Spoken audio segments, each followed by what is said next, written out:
Man, UFC Fight Night Hill versus Rountree is just around the corner, and I'm here to give you my full card prediction. Last card on the Baku versus Usman card, I went 9-13. Overall, as a predictor, I am a 75% predictor, so do whatever you have to do with that information that I just gave you. Now, starting off with the first fight of the night, Mohammed Usman versus Hamdi Abdelwahab. Now, this fight just shows the state of the UFC. Hamdi, on his first fight in the UFC, popped. He popped on his debut, guys. That is absolutely insanity. And funny enough, on that, don't tell me if you compare his last performance, which was Jamal Pogues versus his debut where he popped against Dontel Mays. What do you guys think? Where do you guys think he looked better in? His last fight where he got a robbery decision. Yes, it was definitely a robbery against Jamal Pogues. Or the fight that he popped for steroids, even though it was a split decision. Where do you think Hamdi looked better, huh? Exactly. I don't even have to say it. Yeah, he got a robbery decision against Jamal Pogues. Everyone knows that if you were watching. But look, man, I'm not gonna lie to you. As bad as Hamdi Abdelwahab is, in my opinion, I think Mohammed Usman will not be able to beat him. I think Hamdi Abdelwahab will be able to beat Mohammed Usman by decision. Mohammed Usman is a very interesting character, man, because I feel like he literally started doing this just because his brother was having success. If we're being completely honest, he started very late into his career. He looked horrible against Thomas Peterson. Bad fight against Mike Parkin. I mean, he only has wins against Zach Paug, Junior Tafa, and Jake Collier. I mean, that's more wins than Hamdi Abdelwahab in the UFC. But I feel like if Hamdi Abdelwahab could hang with Jamal Pogues, which, you know, Jamal Pogues beat someone like Thomas Peterson, who beat Mohammed Usman, I feel like he will be able to hang with him, even though, you know, he didn't really look his best. But that's it was part of the ring rust, because if you guys remember, he got popped and so he had to be suspended. So, you know, I'm gonna throw the ring rust and all that in there too.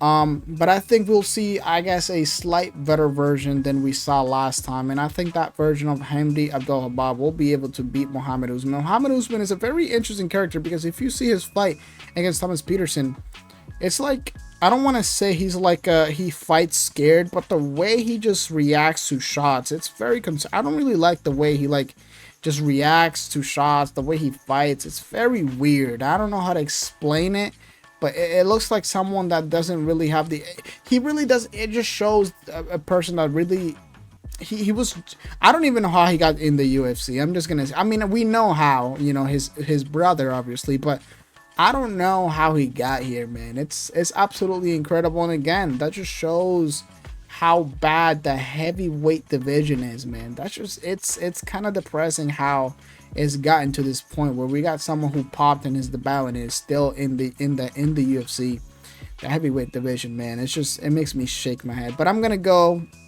with Hamdi Abdelwahab by decision. I don't even think these two have power in their hands to knock out one another. So I'm not even gonna go with a puncher's chance to none of these two. So yeah, Hamdi Abdelwahab by decision. Moving on to Tagir Ulanbekov versus Azat Maksum. Now, this fight wasn't actually supposed to be happening. Tagir Ulanbekov was supposed to be fighting Kyoji Horiguchi, but obviously he withdrew, and now this is what we get. And I believe that this fight is an easy pick. Tagir Ulanbekov by decision. I just believe that there's levels to this, seriously. Azat only has 2 fights in the UFC, and that's against Tyson Nam and Charles Johnson. Charles Johnson beat Azat Maksum fair and square, unanimous decision.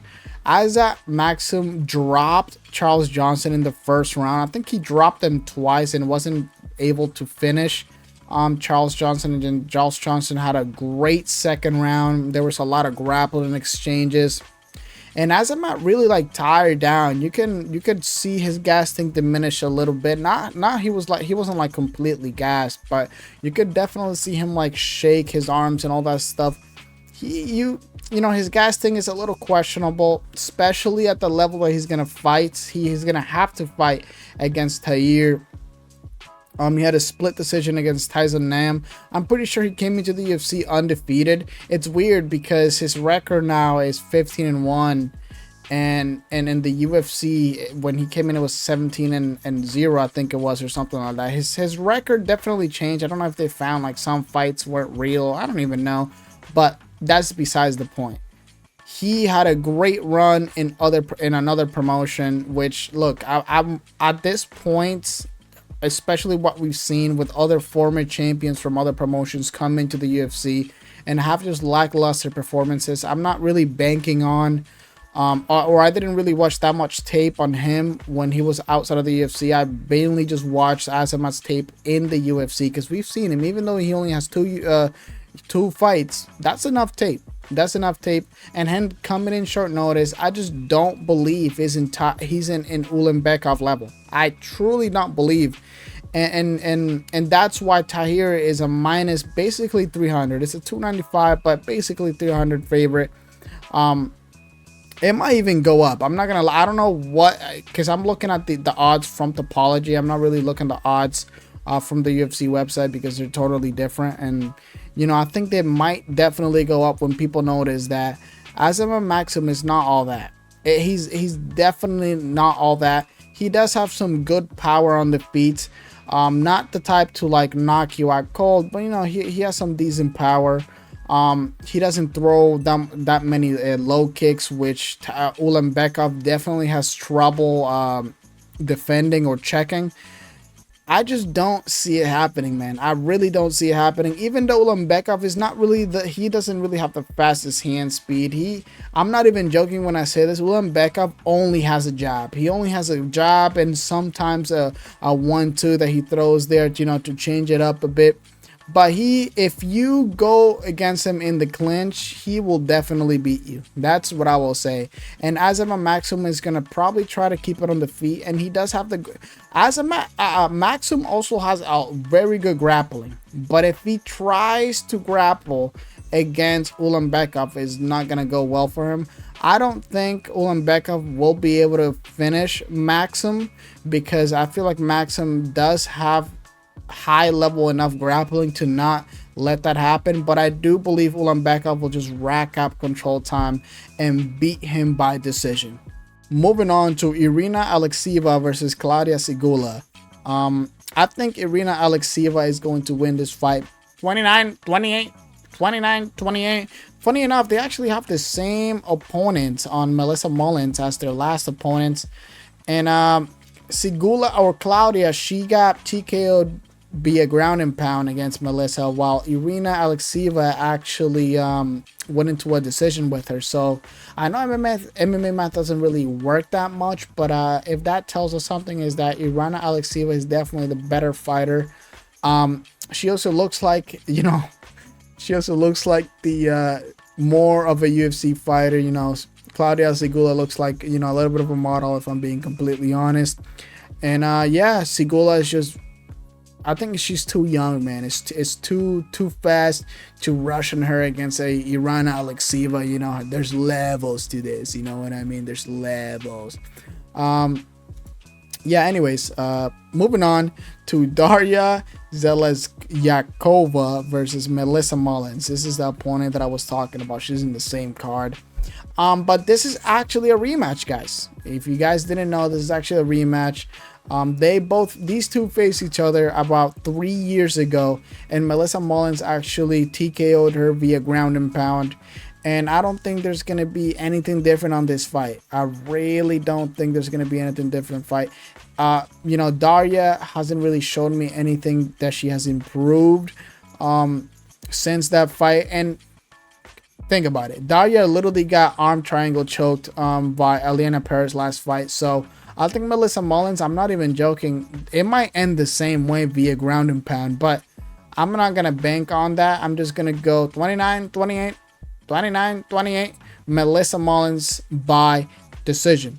Moving on to Ismail Naurdiev versus Yong Park. Now this fight is, I think it's another easy fight to pick in my opinion.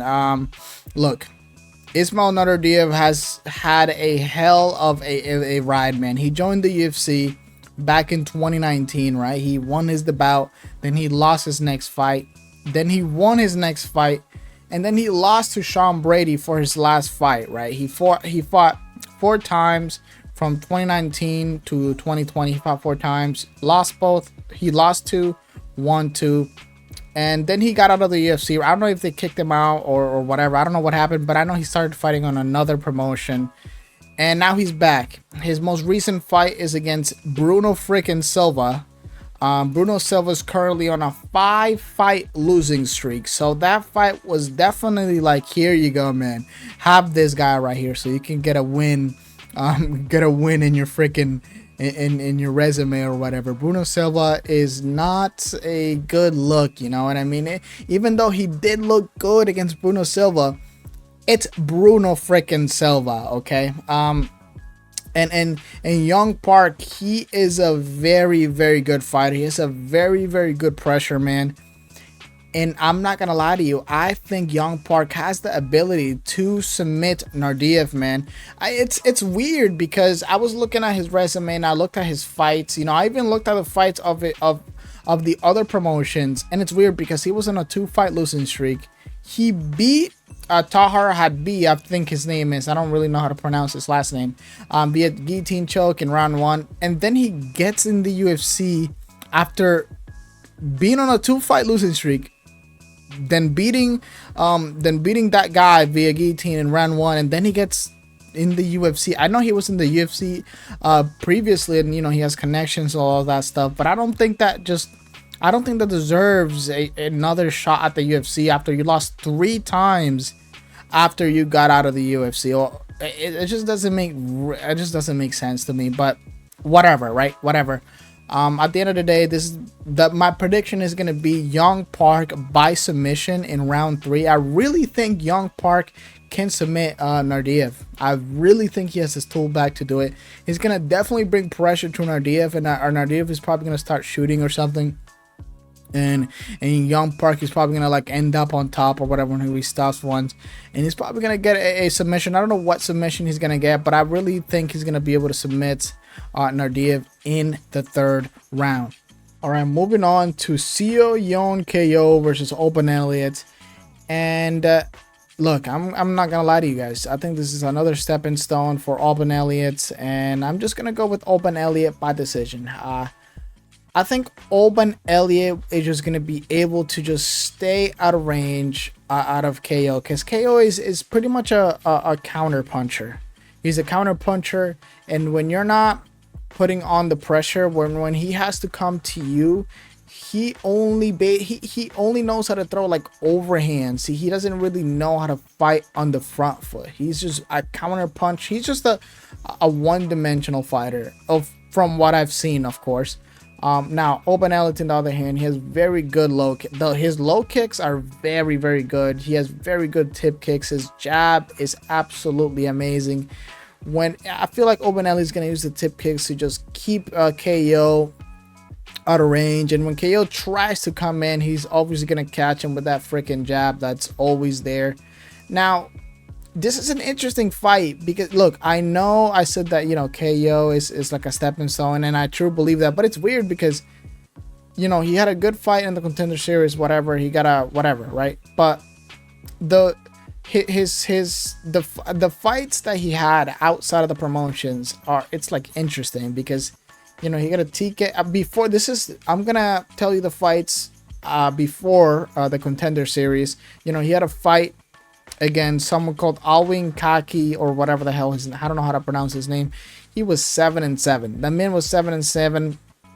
Then after that, he had a fight against someone that was 28-27. 28-27. You know, his record is looking a bit iffy. I don't know, man. I don't. It's a little weird how he's fighting some people that have the records of, like, you know, people that, you know, I'm not gonna say it outright because obviously I have no evidence of this, but it looks like it, you know, a little bit rigged. You know what I'm saying? But anyways, look. Obviously, this is another stepping stone for Oban and Elliott.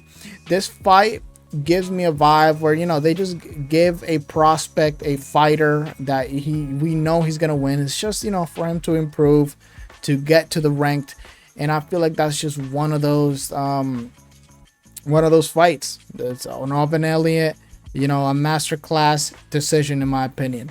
To open up the main event card, we get Mohammed Naimov versus Bogdan Grad. Now, look, I know the odds don't really say what I'm about to say, but I really think this is actually a hard fight to predict. I know Naimov is a minus 225 favorite, but I just don't know who really to go with, because Bogdan Grad, you know, he's a really good pressure fighter. He never, and when I mean never, he never stops coming forward. He's always on you. He has power in his hands to be able to take you out. Not one shot, but he can accumulate damage enough to TKO you, you know, to knock you down and to finish you on the ground. He can also finish you via ground and pound, as you saw him do against Lucas Alexander.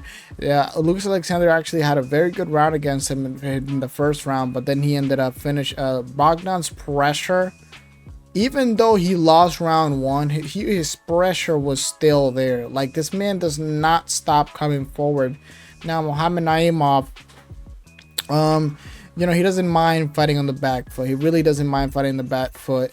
He doesn't mind, you know, being in a clinch fest. He doesn't mind grappling with you. Like, this is just a very hard fight for me to predict, to be honest. And I don't really know who to go with. Like, I'm making this prediction video, and this fight is one of the fights that I make them while I'm talking about them, because it's such a close fight for me to predict. And in my mind, oh man, I really don't know who to go with, man. This is so hard. I mean, look at the characteristics, the characteristics, the same basically. 5'9" for Naimov, 5'8" for freaking Grad, the same reach. Basically the same age. They're both technically at their peak prime. I will say Naimov does have more experience in the UFC. Bogdan only has one fight if you don't count the Contender Series. But man, like, I really don't know who to go with, brother. This is such a hard fight to predict, man.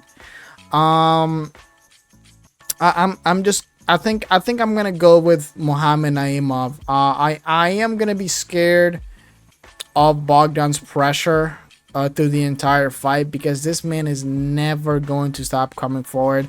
But I feel like that's gonna be his demise. He's gonna just try to pressure him. He's just gonna make mistakes while pressuring. I think that's what's gonna happen. I think Naimov is gonna be able to take him down while he's just relentless pressuring him, because he's not the best in the clinch. I feel like Naimov is better in the clinch than Grad, so I think he's gonna be able to take advantage of, take him down, control him. I don't think he's gonna be able to keep him down, but I think it's gonna be enough for Naimov to get a decision.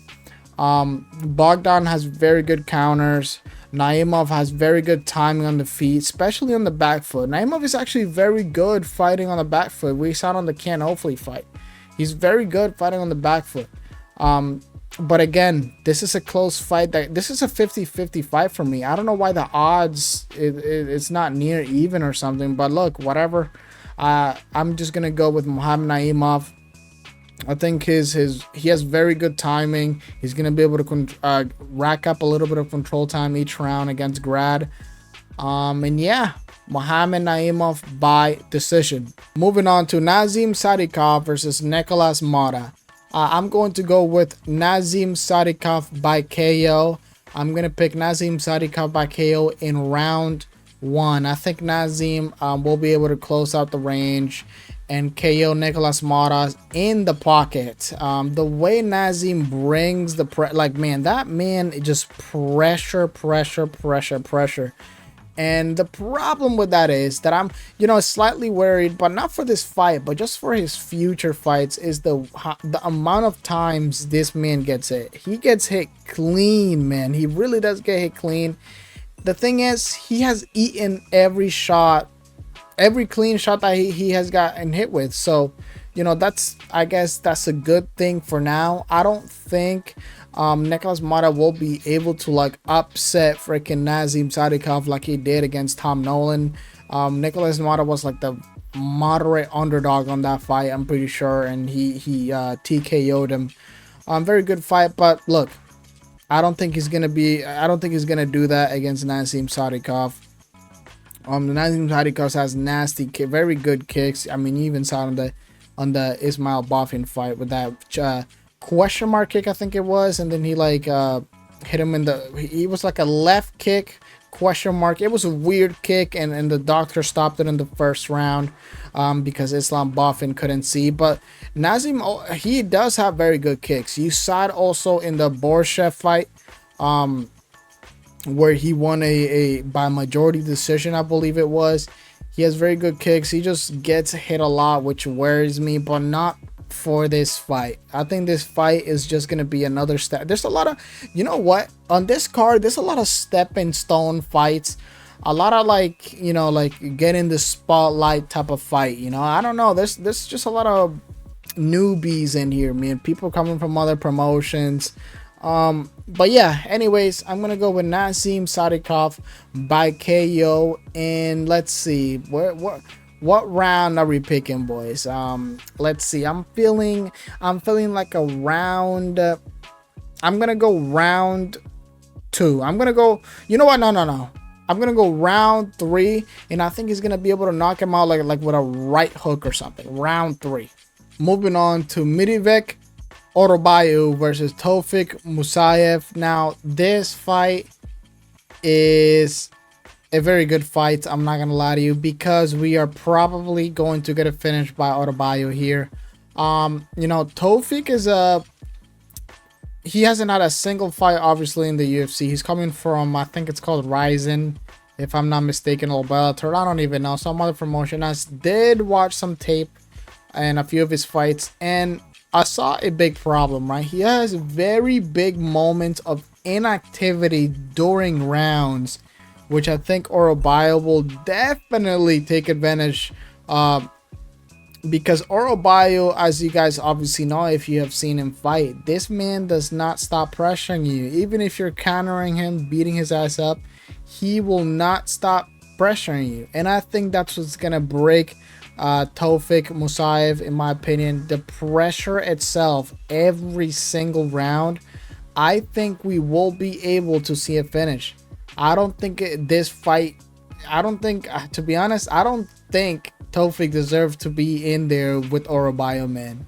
I really don't think so.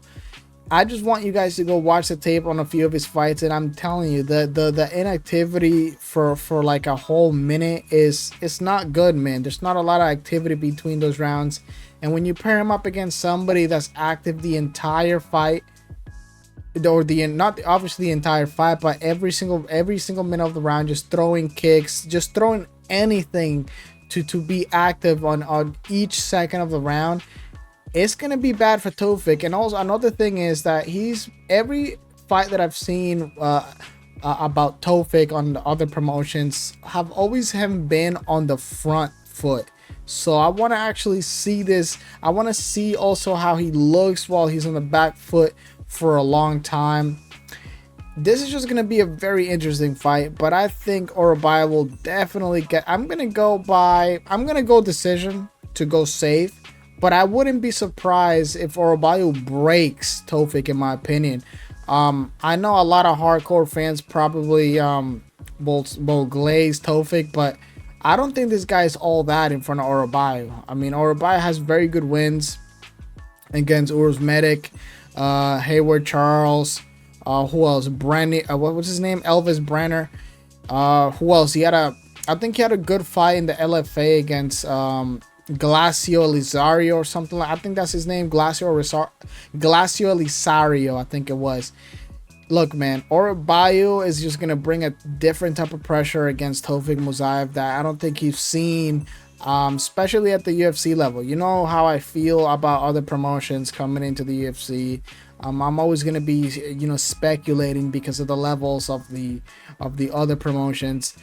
But yeah, I'm gonna go Orolbai by decision. Don't be surprised though if Orolbai stops Tofiq just by pure pressure. We've seen Tofiq quit before, man. We've seen him quit before, so I wouldn't be surprised. Orolbai by decision. Moving on to Curtis Blaydes versus Rizvan Kuniev. Now this fight is kind of disrespectful if I'm being completely honest. Curtis Blaydes is the number 5 ranked heavyweight. By the way, guys, the number 5 ranked heavyweight is fighting a guy in Kuniev who just won. I'm not even joking. Who just freaking won his first fight in the freaking Contender Series 9 months ago. I know he has tried to get in the UFC before back in 2021 and he won. He also won, and he didn't get in because I guess his performance wasn't good enough for Dana White. And then, and hear this out. You ready for this? He won, right, his last fight in the Contender Series to get this shot at Curtis Blaydes, the number 5 ranked heavyweight, right? Ranked heavyweight. But guess what? His last fight was in the PFL against Renan Ferreira, right? This is the guy who got TKO'd by Francis Ngannou. But guess what? Guess what? This guy popped for anabolic steroids, and he's getting a shot in the Contender Series. What is, bro? This is how bad the heavyweight division is. This man is getting the number 5 ranked heavyweights in the UFC after popping for anabolic steroids, winning a fight, and then winning a fight in the Contender Series. We are in the dark ages, my boys. But look, if I had a gun to my head, right, and I had to pick who I would choose to win this fight, I would 100% go for Curtis Blaydes. This fight, even though I think these two are good grapplers, I think they're gonna nullify each other. I don't think Curtis Blaydes is gonna go for a takedown. Curtis Blaydes takedowns, he hasn't really been throwing that many takedowns recently. He's just been relying on his stand-up. And the last 2 losses that he's had, and it's against Sergey Pavlovich and Tom Aspinall. There's literally no shame on losing to those 2 boogeymans of the division. And Kuniev hasn't really proved any. Literally, we don't know anything about this guy that much. Like, obviously, we can watch tape, but again, these are other freaking promotions. And he just freaking popped for anabolic steroids, bro. I mean, can we even trust this guy, brother? He looked good against Renan Ferreira, but he's another PFL guy. So, for him to get a shot at number 5 ranked heavyweight is absolutely insane to me. He's a good heavyweight. He has good low kicks. I don't think I mean, every freaking heavyweight has power. I just cannot believe what I'm seeing right now. I don't even know why this guy is getting a shot at Curtis Blaydes. And the sad part about this freaking fight is that I think there's a world where Kuniev really does beat Curtis Blaydes despite the odds. I know Curtis Blaydes is a minus 250, a minus 275 as of recording right now, and it's just interesting. But I think I'm gonna go Curtis Blaydes. I think he will be able to knock out Kuniev. I think he does have the power, and the way Kuniev, I don't like the way he defends shots. He always has his hands kind of down. So I think Curtis Blaydes Curtis Blaydes has fast hands. He kind of have fast hands, not as fast as a Sergey Pavlovich, but he definitely has. His hand speed is fast enough for me to see him catching Kuniev, in my opinion. I mean, he catched Tom Aspinall a little bit in the first round. He had a little moment there, and I think he's gonna have a little moment against Kuniev like that. But instead of Tom Aspinall Tomas Pinal ate it, but I don't think Kuniev is gonna eat it. He's gonna go to sleep, in my opinion. So I think I'm gonna go Curtis Blaydes by knockout in the first round. But I am really worried, man, because if it does get tough, because this is at the heavyweight division, a single shot can change the entire fight. If it does get tough, obviously Curtis Blaydes can rely on that wrestling and shoot. But like we saw what he did against Pavlovich, man, he got hurt.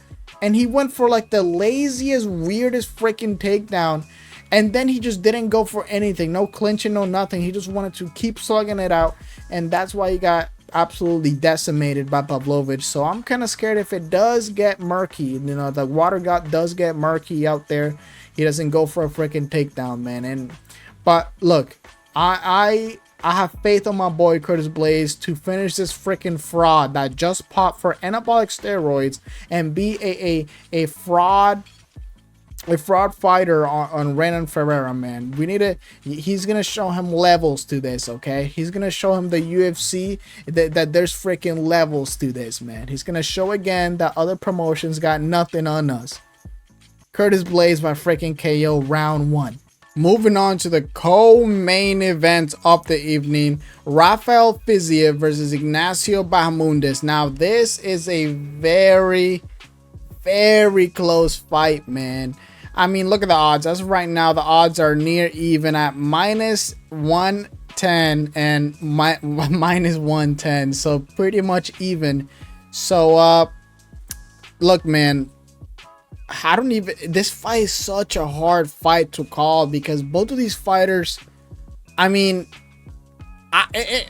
there's a reason why the odds are close, man. It's like a very hard fight for people to pick. And with this one, you're just gonna have to go who you like the most, okay?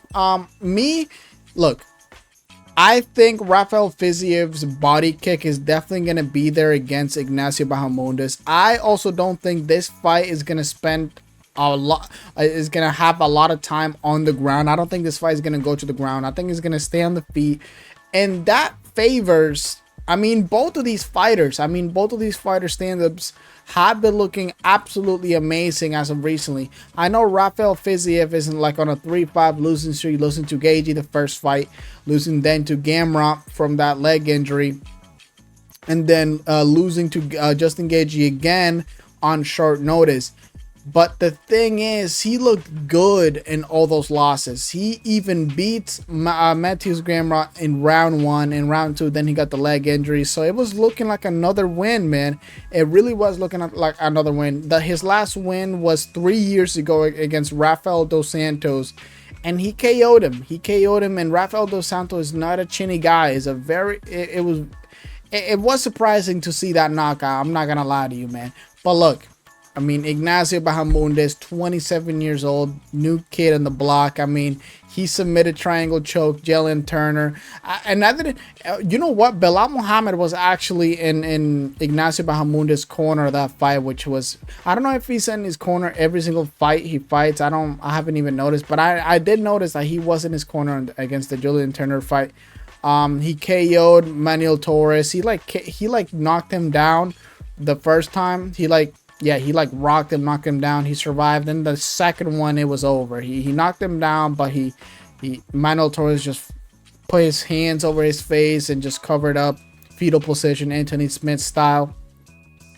And then he head kick KO'd or TKO'd Christos Giados or Giagos. I don't know how to pronounce his freaking last name. I don't freaking remember. But look, the thing is that this is a very close fight. And I think I'm going to go with Ignacio Bahamondes. I know he has improved himself. at the high level like Rafael Fiziev has. He has got Justin Gaethjes, the Gamrots, the Rafael Dos Anjos.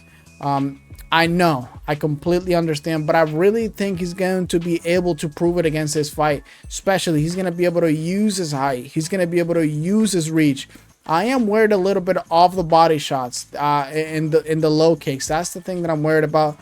The striking, I think these two can hang themselves with each other. I really think they can find ways to counter each other. And I really think Ignacio has the is gonna have the slight advantage on the feet with that freaking 75.5 inch reach and his height, man. I really think he's gonna use it all.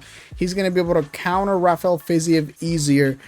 But don't get me wrong, man. I am gonna go with Ignacio Bahamondes, but this can go either way, bro. This really could go either way because this is a very, very hard fight to call. And yeah, that's gonna be my pick, Ignacio Bahamondes. And look, I don't even know if should I go with KO or should I go with decision. I think I'm gonna go Ignacio Bahamondes by decision. I feel like he's gonna definitely feel the change of levels from Jalen Turner to Rafael Fiziev, and I think that's gonna, you know, he's gonna probably have some trouble at the start of the fight, but I think he's gonna, you know, ease into it and find his counter, use his reach better, you know, defend the body shots better, check the low kicks, and I feel like he's gonna coast. Not coast. Whoa, not coast. Definitely not coast. But I think he's gonna be able to win three out of the 5 rounds on this fight. But did I just say 3 out of the 5 rounds? Wait, this is a 5-rounder. What am I saying, right? Yeah, this is a freaking 5-rounder. So I am right. He's gonna win 3 out of the 5 rounds. And yeah, it's gonna be a very hard fight though. This is gonna be a very hard fight. So I wouldn't be surprised if there's like very close rounds that we're gonna have to see who the judges gave it to at the end of the scorecards, because this is going to be a banger, man. This is gonna, I'm telling you, this might be fight of the night. No joke. This actually might be fight of the night. So when this freaking co-main event starts, make sure you're there on my live stream, by the way, because I'm gonna be streaming everything. Okay. But yeah, Ignacio Bahamondes via decision. Moving on to the main event of the evening. Now, if you guys haven't subscribed, make sure you subscribe. If you haven't liked the video, make sure you like the video. Also, turn that bell on because I'm going to be streaming the entire event and I need you to be there to yap with me for 7 hours straight. Now for the freaking prediction. Look, this is I actually did a video, my last video that I uploaded before this prediction video that is going to come out was actually a dedicated video for these two, specifically obviously this fight. And one thing that I went over was Jamahal Hill's progression through the years, man, because it's very, very sad. As you guys know, he beat Glover Teixeira in a very hard fought fight to win the belt, but he had to vacated the belt because of injuries, right? He had injuries after injuries and he had surgeries, and I'm pretty sure it was on the same leg. And if you guys remember correctly, this fight has already been canceled before because Hill actually had another injury. But which is really concerning is that injury that he had from this fight wasn't really disclosed, so we don't really know what exactly happened. And till this day, by the way, we don't know nothing about what happened. So I'm guessing it's another freaking knee or in the same leg injury. And I'm telling you right now, man, Jamahal Hill, if you think Kamaru Usman has bad knees, I'm not even Jamahal Hill has nothing.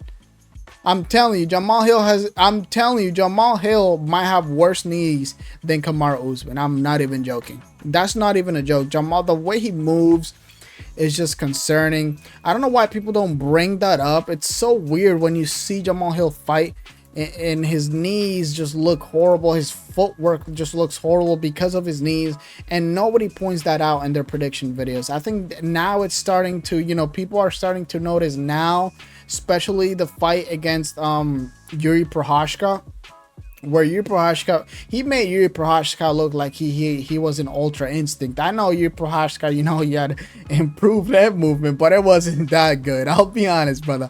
It wasn't that good.